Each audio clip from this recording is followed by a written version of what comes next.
Pourquoi est-ce que vous procrastinez et comment faire pour éviter ça? C'est ce que l'on va voir dans la vidéo à venir.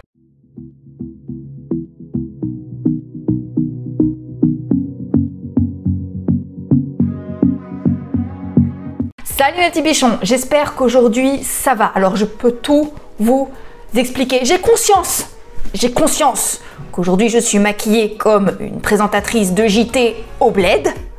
J'ai une très bonne excuse pour ça, ok? Je me suis réveillée ce matin, prête à tourner les meilleures vidéos du monde. Mes scripts étaient au top du top, ma petite chemise m'attendait gentiment sur son cintre. Et c'est là où je me suis retrouvée avec ça, aka le plus moche de tous les boutons de fièvre. Du coup, je suis maquillée comme un camion volé. C'est joli, mais c'est beaucoup. Alors, aujourd'hui, dans la vidéo d'aujourd'hui, on va parler de la procrastination. Ce fut ma spécialité, en fait. Voilà, pendant très longtemps, j'ai été la reine du « on verra demain ». Le problème, quand on a ce genre de personnalité-là, à se dire que demain, c'est bien aussi, c'est qu'un jour, on se réveille, on va avoir 35 ans dans 2 mois, on se demande ce qu'on a foutu de sa vie, et la réponse c'est rien. Et en fait du coup je suis allée chercher les racines de ma procrastination, de pourquoi, et puis je suis allée me renseigner. Et le résultat c'est cette vidéo donc dont je vais vous faire bénéficier aujourd'hui. Mais avant de rentrer dans le vif du sujet, pour ceux qui ne me connaissent pas encore, je suis Lula Morales.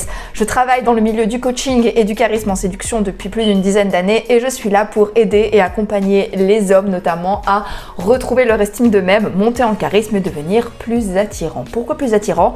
Parce que comme je le dis toujours, une femme qui n'est pas attirée par vous ne se laissera pas séduire. Et pour ce faire, je propose à nouveau des sessions de coaching et des programmes de coaching. Et donc j'ai réouvert mon agenda pour pouvoir bloquer des rendez-vous. Du coup, si ça vous intéresse et que vous voulez en savoir un peu plus sur mes coachings, vous cliquez directement sur le lien qui figure en barre d'infos ou en commentaire épinglé. Vous cliquez, vous tombez sur mon agenda, vous prenez rendez-vous avec moi et on fait un petit point sur ce dont vous avez besoin. Ceci dit, on va rentrer dans le vif du sujet. On va pas perdre de temps. Pourquoi est-ce que vous procrastinez? Il y a plusieurs raisons à ça. Raison numéro 1, la dissonance cognitive. Par exemple, peut-être que sur le plan professionnel, vous traînez la patte et vous avez énormément de mal à rendre votre travail dans les temps parce que vous avez un peu l'impression de vous faire arnaquer parce que vous trimez comme un malade pour un salaire de misère et franchement, ça va pas se passer comme ça. Donc là, vous avez une contradiction, une dissonance cognitive entre ce qui serait bon pour vous selon votre perception des événements, à savoir arrêter de travailler pour des esclavagistes, et d'un autre côté, ce que vous avez à faire, à savoir un travail pour lequel vous êtes malgré tout payé, au lance-pierre mais payé, et avec une deadline qui vous demande de rendre votre travail dans les temps. De toutes les façons, en règle générale, je vous conseille bien de regarder, faire attention, scruter, traquer vos contradictions et vos dissonances cognitives. Ils sont votre pire ennemi en général. Ils vont être le pire ennemi de votre action, le pire ennemi de vos avancées. Vous allez vous saboter, vous allez procrastiner, vous allez vous retrouver à avoir honte ou à ne pas pouvoir réagir dans des situations très graves juste par dissonance cognitive. Vos dissonances cognitives et vos contradictions, si vous ne prenez pas le temps de les regarder d'un peu plus près, vont causer votre perte en général. Vraiment, si vous avez un ennemi intérieur, si vous avez quelque chose, un travail à faire sur vous qui me regardez, et si vous avez une chose à retenir de mes enseignements en général, c'est faites bien attention à vos dissonances cognitives. Et si vous voulez avancer dans votre vie en général, recherchez ce que l'on appelle la plupart du temps en développement personnel le sacro-saint alignement. Ce n'est pas pour rien que la plupart des coachs insistent là-dessus. C'est parce qu'à partir du moment où vous comprenez que vous avez des dissonances cognitives et vous comprenez donc qu'il y a un décalage entre ce que vous êtes censé faire et ce que vous vous retrouvez à faire, et si vous annulez cette dissonance cognitive, bizarrement votre vie va aller infiniment plus vite et la procrastination aura disparu de votre vie à hauteur de minimum 60%. Garantie cause humain, testé et approuvé par moi. Ensuite, autre chose qui peut créer une procrastination, c'est la réalisation du manque de moyens. Par exemple, au moment de passer à l'action, vous prenez conscience qu'il vous manque quelque chose, que ce soit de l'argent ou l'aval de quelqu'un, où vous savez que vous allez devoir négocier justement cette validation et cet aval, c'est jamais agréable quand c'est à faire. Ou alors, vous avez un savoir-faire à développer, une compétence à valider, un diplôme à passer, et tout ça sont autant de frictions qui vont vous dissuader de passer à l'action et donc de passer en avant. Je vous donne un exemple. Admettons que vous voulez démarrer un nouveau projet.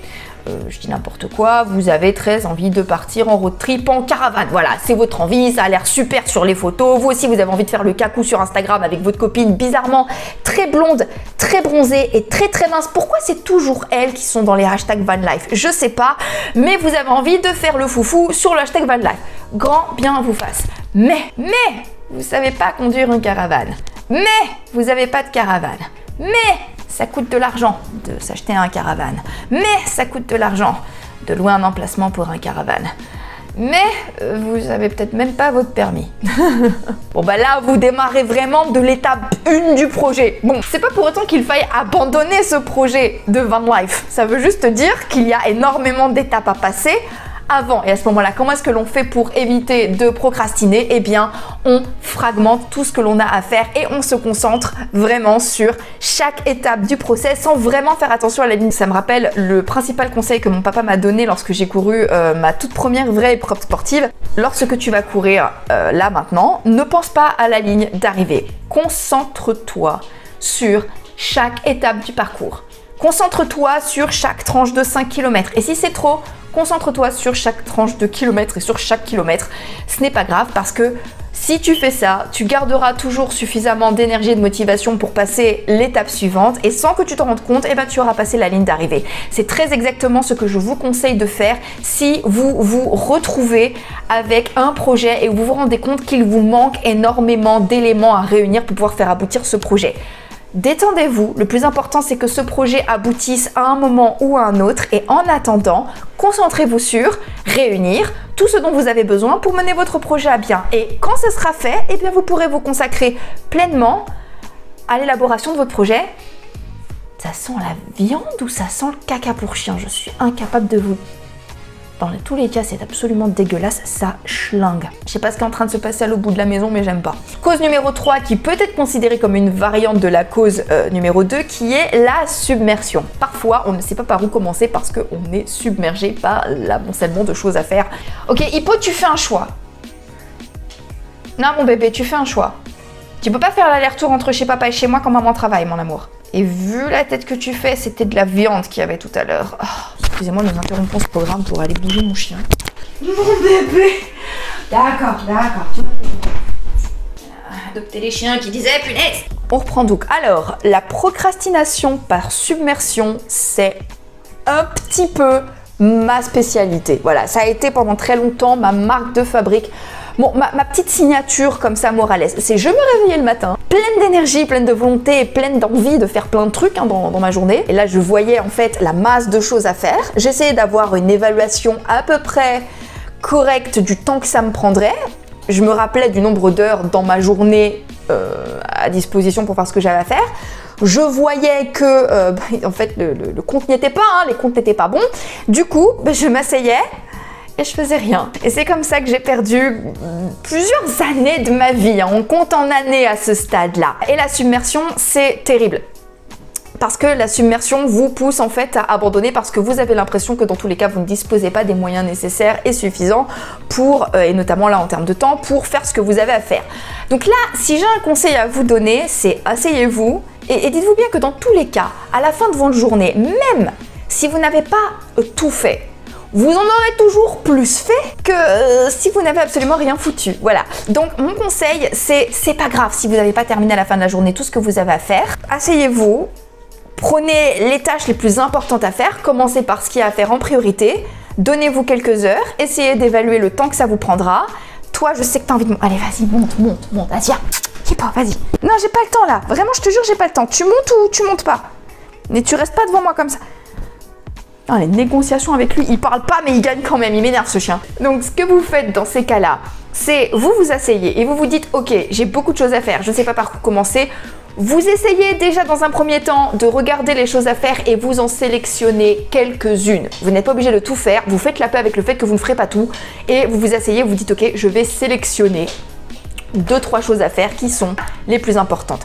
Ensuite, l'autre chose qui peut vous aider, ça c'est quelque chose que moi en tout cas personnellement m'a aidé à me remettre sur les rails après une longue période d'inaction, le chien maintenant court après sa queue. J'ai dit non! Ce que vous faites, c'est que vous sélectionnez quelques tâches et surtout ça c'est quelque chose qui m'aide énormément et qui m'a aidé notamment à me remettre au travail après une longue période d'inaction, c'est d'essayer d'évaluer de la manière la plus correcte possible le temps que me prend les choses.